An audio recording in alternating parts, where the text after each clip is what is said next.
नमस्कार। राजस्थान की तमाम फटाफट खबरों में आपका स्वागत है। राजस्थान की खबरों के लिए आपसे निवेदन कि यदि आपने हमारे चैनल को सब्सक्राइब नहीं किया है तो कृपया करके राजस्थान की खबरों के लिए आपके अपने चैनल को सब्सक्राइब करना ना भूलें। आप सब्सक्राइब करते हैं तो हमें हिम्मत होती है सही और सच्ची खबरें आप तक पहुंचाने की। तो क्या है आज की बड़ी खबर? बेटे की रील वायरल होने के बाद किया था बचाव। डिप्टी सीएम प्रेमचंद बैरवा हुए दिल्ली तलब। जी हाँ, deputy CM doctor Premchand Bairwa के बेटे और उनके दोस्तों के साथ खुली जीप में पुलिस एस्कॉर्ट के साथ बनाई रील का विवाद ने तूल पकड़ लिया है। इस विवाद में बैरवा द्वारा बचाव वाले बयान पर हाईकमान ने उनके गैर जिम्मेदार बयान पर नाराजगी जताई और दिल्ली तलब किया है। प्रदेश अध्यक्ष मदन राठौड़ से पूरी रिपोर्ट मांगी गई है।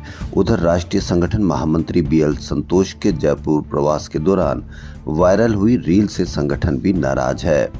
बेटे और उसके दोस्तों के पक्ष में बयान देने पर बैरवा सोशल मीडिया पर भी ट्रोल हो रहे हैं। भाजपा प्रदेश अध्यक्ष मदन राठौड़ ने बताया कि डिप्टी सीएम प्रेमचंद बैरवा से मामले की जानकारी ली है। बैरवा ने बताया कि उनकी गाड़ी नहीं थी, बच्चे साथ पढ़ते हैं तो एक साथ चले गए, बच्चों से गलती हो गई, ऐसे में पार्टी ने इस मामले को यहीं समाप्त कर दिया है। उधर डिप्टी सीएम प्रेमचंद बैरवा ने फोन नहीं उठाया। दूसरी ओर डीसीपी सागर राणा का कहना है कि खुली जीप का वीडियो सोशल मीडिया पर वायरल हो रहा है। इस रील में एस्कॉर्ट कर रही गाड़ी पुलिस विभाग की नहीं है। यातायात नियमों के अवहेलना के संबंध में जांच करवाई जा रही है।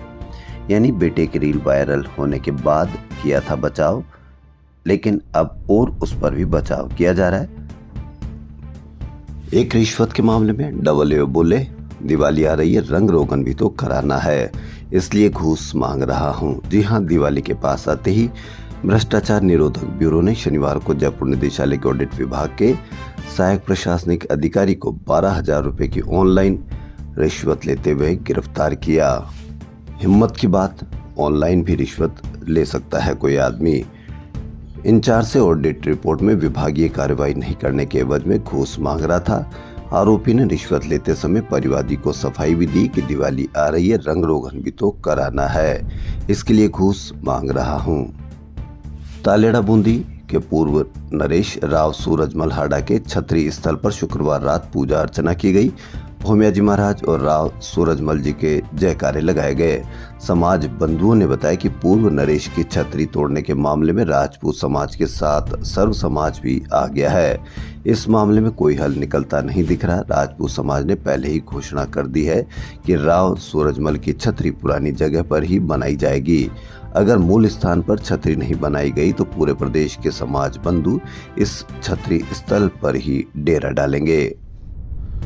जिला बनाने की समिति, फिर जिला रिव्यू करने की समिति और अब जिले जिनको बना दिए गए हैं उन पर भी अलग से आंदोलन की बू आ रही है, आंदोलन की खबर आ रही है। सांचौर जिला बचाओ संघर्ष समिति के आह्वान पर शनिवार को पूर्व राज्य मंत्री सुखराम बिश्नोई सहित 1 दर्जन से ज्यादा लोग चौथे दिन अनशन पर रहे। बंद के ऐलान के चलते जिले के सांचौर, सरनाऊ और चितलवाना ब्लॉक के गांव बंद रहे। बिश्नोई के स्वास्थ्य की जांच में मेडिकल टीम ने अस्पताल में भर्ती करने की सलाह दी, लेकिन उन्होंने इनकार कर दिया। चौथे दिन स्वास्थ्य में गिरावट आई। कलेक्टर शक्ति सिंह राठौड़ ने पूर्व मंत्री बिश्नोई सहित अन्य को जूस पिलाकर अनशन तोड़वाया। प्रतिदिन दुर्घटना और उससे होने वाली मौत की खबर हम देखते हैं, लेकिन हम कोई फर्क नहीं पड़ता क्योंकि हमारे यहाँ जनसंख्या ज़्यादा है तो सड़कों पर ऐसे ही वाहन चलाए जाएंगे, क्योंकि हमने आज़ादी भी प्राप्त कर ली है तेज वाहन चलाने की और किसी को भी मारने की। तो ऐसे ही एक हादसे में पत्नी और बहन को समान पात्रता परीक्षा दिलाने ले जा रहा बाइक सवार को शहर के बहरोड रोड पर तेज रफ्तार टैंक ने पीछे से टक्कर मार दी। टैंकर के बम्पर में फंसकर बाइक करीब 200 मीटर तक घसीट दी गई। युवक शैलेंद्र की पत्नी वीरवती 26 और बहन सरस्वती की मौके पर ही मौत हो गई। लोगों के मन में हिंदू मुस्लिम का जहर कितना घुल गया है। ऐसे ही एक जयपुर के ब्रह्मपुरी इलाके में सब्जी बेचने वाले युवक से मारपीट करने का वीडियो बनाकर वायरल करने के मामले में पुलिस ने 2 जनों को गिरफ्तार कर लिया। इनमें एक आरोपी मारपीट करके और उस सब्जी वाले को मारपीट कर रहा है, उससे उसका नाम पूछ रहा है उसका नाम बताने पर उसको किस तरह से बांग्लादेशी बताया जा रहा है, और बांग्लादेशी बताने पर कोई यदि उसको टोकता है तो उसको भी वो कहता है कि ये बांग्लादेश से आए हैं। अब आप ही बताइए ये जहर कैसे फैला, क्योंकि आप दिन भर मीडिया पर सिर्फ हिंदू मुस्लिम के अलावा कुछ भी नहीं देखते हैं। तो आप हिंदू मुस्लिम अगर बहुत ज़्यादा देखते जा रहे हैं तो आप अपने बच्चों को संभालिए, क्योंकि उसके बाद जब वीडियो वायरल हुआ तो सांप्रदायिक तनाव बढ़ गया। तनाव की सूचना फैलते ही पुलिस ने जो एक मारपीट कर रहा था और एक वीडियो बना रहा था, दोनों की पहचान करके पकड़ लिया। गिरफ्तार आरोपी अंशुल दादीज व हिम्मत सिंह ब्रह्मपुरी जयपुर के रहने वाले हैं। पुलिस ने इस संबंध में खुद की तरफ से केस दर्ज कर कार्रवाई शुरू कर दी है। फिर वही अंशुल दादीज ने एक वीडियो फिर बनाया और उसमें माफी मांगते हुए नजर आ रहे हैं।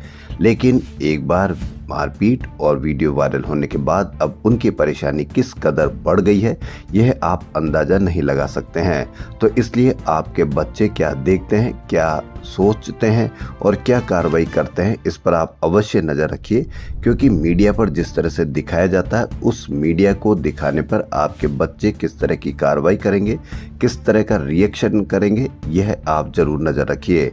क्योंकि अब अंशुल दादीज व उसका दोस्त हिम्मत सिंह पूरी जिंदगी अब इस केस को निपटने में ही लग जाएगी। उसका कैरियर, उसका जो भी आने वाला समय है वह सब अब बर्बाद हो गया। इसलिए आप भी अपने बच्चों को संभालिए। लगता है कि doctor Premchand Bairwa deputy CM के साथ इस समय कुछ खराब चल रहा है, इसीलिए पुलिस थानों में सीएलजी सदस्यों की नियुक्ति की सूची लेटर हेड पर जारी करने से जुड़े मामले में प्रदेश के डिप्टी सीएम प्रेमचंद बैरवा के खिलाफ जयपुर मेट्रो की मजिस्ट्रेट कोर्ट में आपराधिक परिवाद दायर किया है। अधिवक्ता बलराम जाखड़ के जरिए दायर परिवाद पर 4 अक्टूबर को सुनवाई होगी। परिवादी ने डिप्टी सीएम को आरोपी बताते हुए उन पर भारतीय न्याय संहिता की विभिन्न धाराओं में आरोप लगाए हैं। इधर शहर के एक एडवोकेट ने जयपुर पुलिस को मेल कर डिप्टी सीएम प्रेमचंद बैरवा के बेटे के खिलाफ शिकायत दी है। उनके बेटे 18 साल से कम उम्र के हैं, बावजूद इसके वह चौपहिया वाहन चला रहे हैं। राजधानी के फुटबॉल प्रेमियों के लिए अच्छी खबर, जयपुर के विद्याधर नगर स्टेडियम को इंटरनेशनल ग्राउंड की मान्यता मिल गई है। ये भारत का दूसरा और राजस्थान का पहला टर्फ फुटबॉल ग्राउंड है जिसे फीफा की मंजूरी मिली है। 3003 दर्शकों की क्षमता वाले इस ग्राउंड में पहली बार इंडियन फुटबॉल लीग का आयोजन होगा। 19 अक्टूबर से शुरू होने वाली इस लीग के 12 मैच जयपुर को मिले हैं। राजस्थान कर्मचारी चयन बोर्ड की ओर से दूसरे दिन शनिवार को समान पात्रता परीक्षा स्नातक के तीसरे और चौथे चरण का आयोजन किया गया।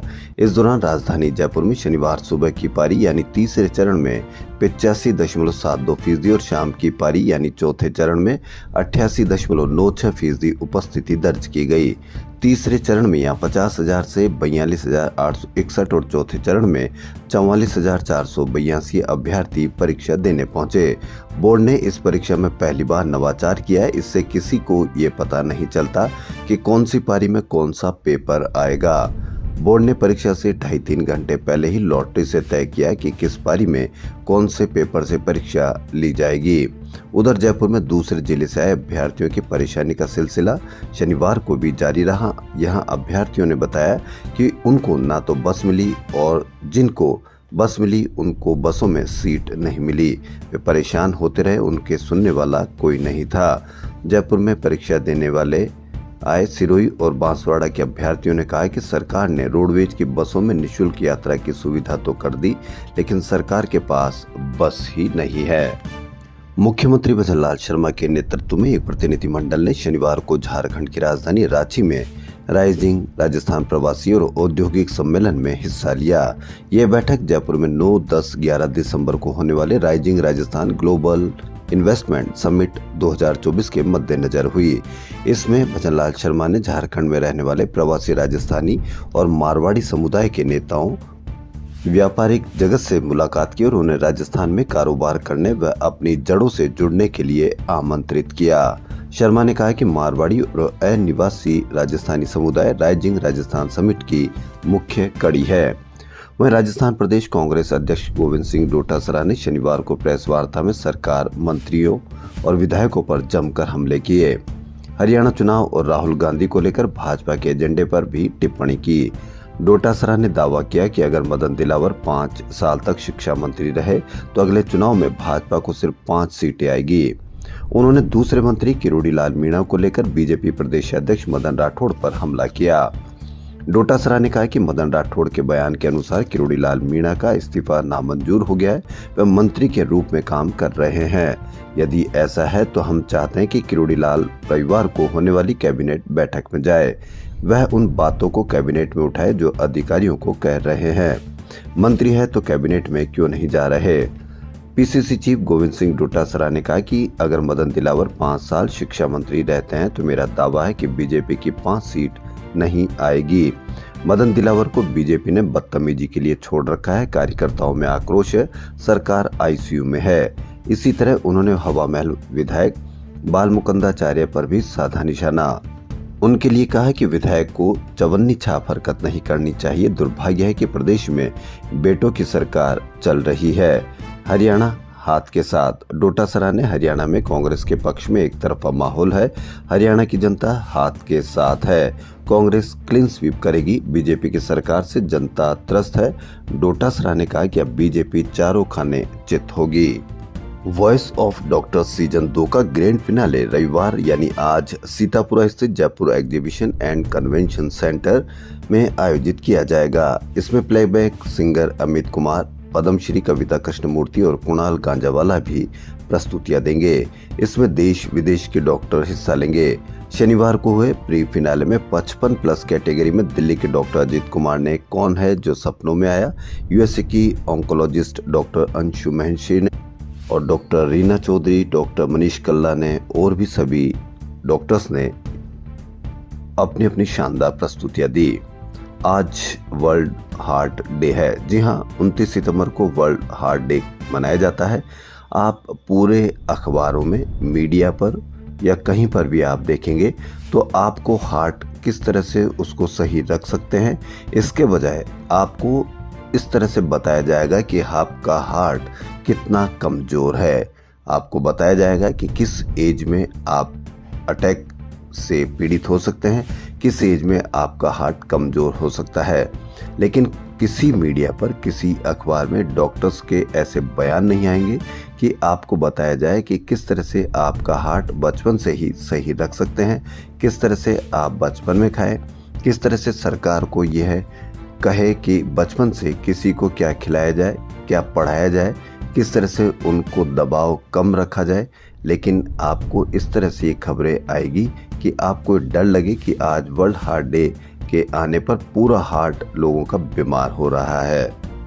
राज्य स्तरीय तीरंदाजी चैंपियनशिप पूर्णिमा यूनिवर्सिटी जयपुर में आयोजित की जा रही है। इसमें प्रदेश भर के 1000 से अधिक सीनियर, जूनियर और सब जूनियर कैटेगरी के प्रतिभागी भाग ले रहे हैं। इन तीनों कैटेगरी में जयपुर के 200 से अधिक खिलाड़ी शामिल हैं।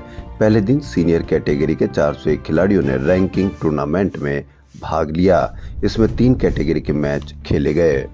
जयपुर कोविड से पहले मेरे पास 2-3 OTT प्लेटफॉर्म्स के सब्सक्रिप्शन थे। नेटफ्लिक्स जब आया तब से मेरे पास था, वह मेरे पास 5 साल से था। मैंने जो 5 साल से नहीं देखा वह मैंने कोविड के दौरान 1.5 साल में ही देख लिया था।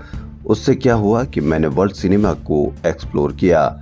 उसमें भाषाई विरोध नहीं था क्योंकि सबटाइटल फिल्मों के साथ मौजूद थे। ऐसे समय में लोगों ने न सिर्फ हिंदुस्तानी फिल्में नहीं बल्कि कई जगह की डब फिल्में भी देखी। यहाँ से टेस्ट बढ़ने लग गया। यह बात एक्टर अरबाज खान ने शनिवार को रॉयल आर्किड होटल में राजस्थान फिल्म फेस्टिवल के तहत भारतीय क्षेत्रीय सिनेमा की विविधता टॉक शो के मौके पर कही। राजस्थानी फिल्म करने के सवाल पर अरबाज ने कहा कि बतौर फिल्म मेकर हमारे लिए सिर्फ स्टोरी मैटर करती है। जिस क्षेत्र में आपकी पकड़ होती है आप उसी में काम करना पसंद करते हैं। मुझे बॉलीवुड फिल्मों में इंटरेस्ट है, उसमें हमें साउथ या कहीं और का डायरेक्टर मिल जाता है और कहता है कि यह मैं अच्छे से कर पाऊंगा। अगर ऐसा राजस्थान के संबंध में हुआ तो यहाँ भी फिल्म जरूर करूंगा। पिंक सिटी जयपुर के अलग अलग ब्रीड के हजारों डॉग्स और पेट लवर्स को नई सौगात मिली है। शनिवार को जयपुर में multi storey dog facilities centre का उद्घाटन हुआ जो डॉग्स के लिए वर्ल्ड क्लास सुविधाएं उपलब्ध होगी। राजस्थान की खबरों में फिलहाल इतना ही। यदि आपको हमारा चैनल पसंद आए तो लाइक, सब्सक्राइब और शेयर अवश्य करें। धन्यवाद।